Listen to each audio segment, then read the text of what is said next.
Alright guys, it's not always fun on Rob's Venture. We've been having some drivability problems, some random misfires. I've been popping code 1391, replaced my camshaft sensor, my crankshaft sensor. I did the toothpick alignment on the camshaft sensor, and so the last thing I can think of is to make sure that my waveforms are correct. So today we're going to look at the waveform coming off the crankshaft sensor and off the camshaft sensor, and we're going to make sure that they are what they're supposed to look like. We need all the crankshaft sensor spikes to be within the camshaft sensor. So what we've done is we've gone to the ECU here. We've hooked up to pin 8 and to pin 18, camshaft, crankshaft.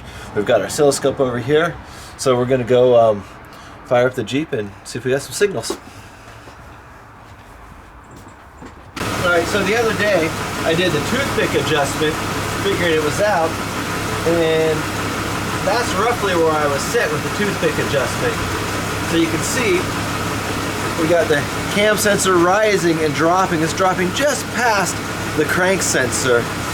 This is before I adjusted it, so it's decent, but I really want that cam signal centered over the crank.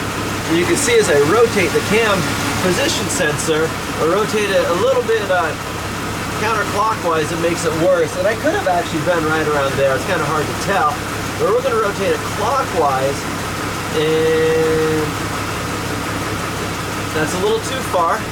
So we'll rotate it back. We'll give it some time. And let me see. It's a little sticky down here, so it's hard to rotate smoothly.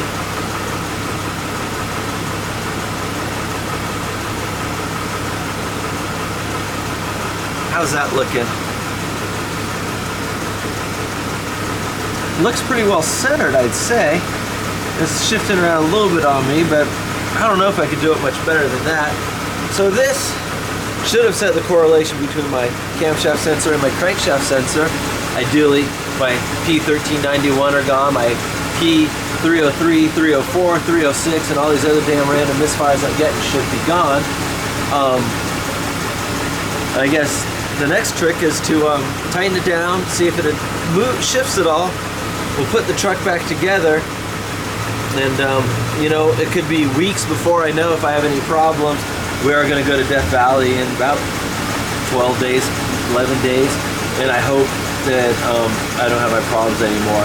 One of the biggest things I was getting was on a hot restart. I know you guys are going to say, oh, heat soak issues, but we've insulated everything for heat soak, so we should be having that issue. I do have a 2001 with a dual cat's way down there that put off an outrageous amount of heat, but I just don't believe I'm having a heat soak issue. But in addition, on Strawberry Pass, I kept popping 1391, and that's a correlation between these two sensors. So let's tighten it down, we'll make sure nothing moves, and we'll go from there.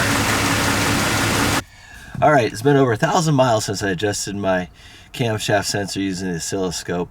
During that process, we made sure that the camshaft sensor rise was centered over the crankshaft sensor, and we took a trip down to Death Valley.